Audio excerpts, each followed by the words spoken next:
राज एकदम मस्तमौला, शरारती और काफी स्मार्ट 17 से 18 साल का नौजवान जब एक शादी में जाता है तो उसे दुल्हन से ही प्यार हो जाता है।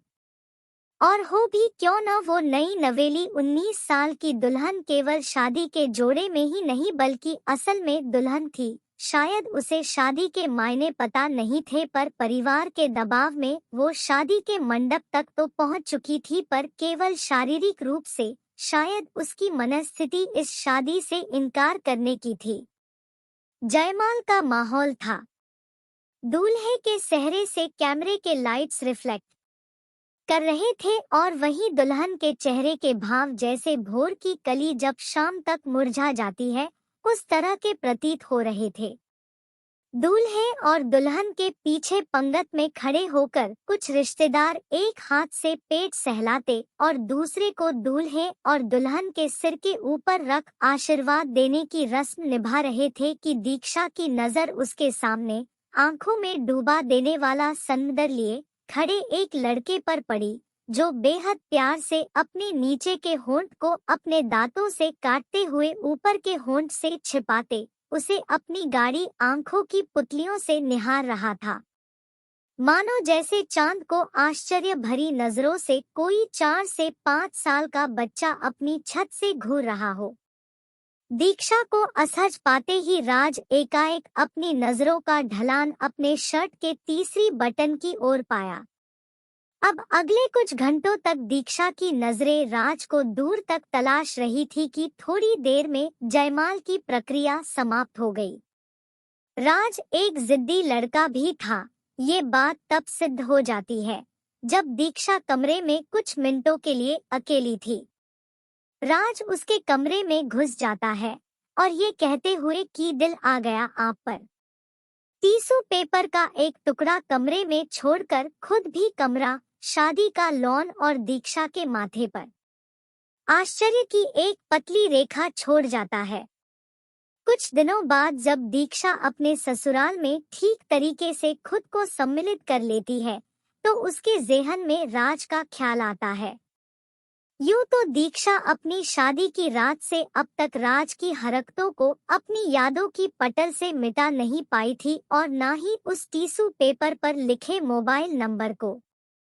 मुझे पूरी उम्मीद थी कि आपका कॉल आएगा ही पर जोर देकर, पर इतने वक्त बाद इसका अंदाजा नहीं था। राज दीक्षा का फोन उठाकर अनजान लड़की के लफ्ज सुनते ही, आपका नाम क्या है?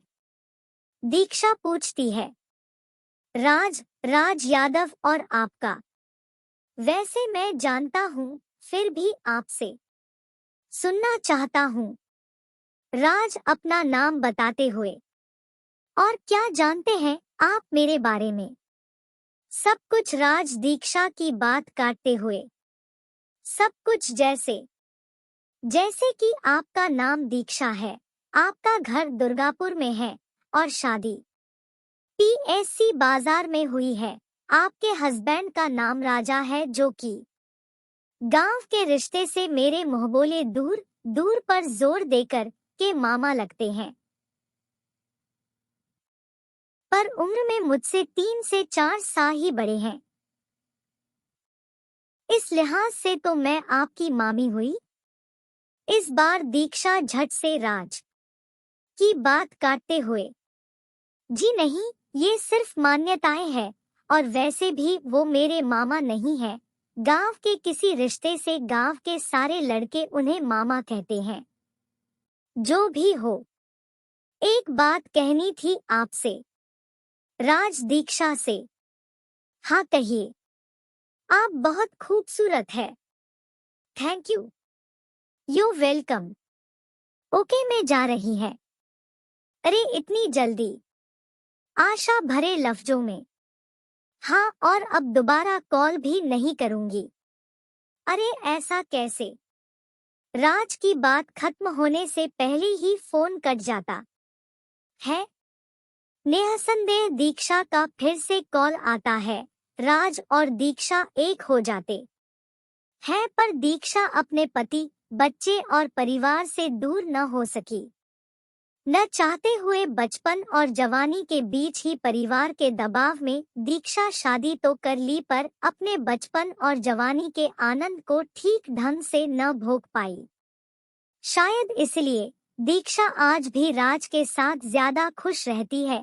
अपने पति की तुलना में कुछ लोग गलत भी ठहराते शादी के बाद भी किसी और से प्यार करने को, पर इसमें दीक्षा की क्या गलती है? उसे तो वक्त ही नहीं दिया गया प्यार को समझने के लिए, और जब सही वक्त आया तो वो उसकी शादी की रात थी। ये थी राज और दीक्षा की पहली मोहब्बत, जो अब भी बरकरार है, पर सिर्फ दिली मोहब्बत तक, क्योंकि दोनों मजबूर है।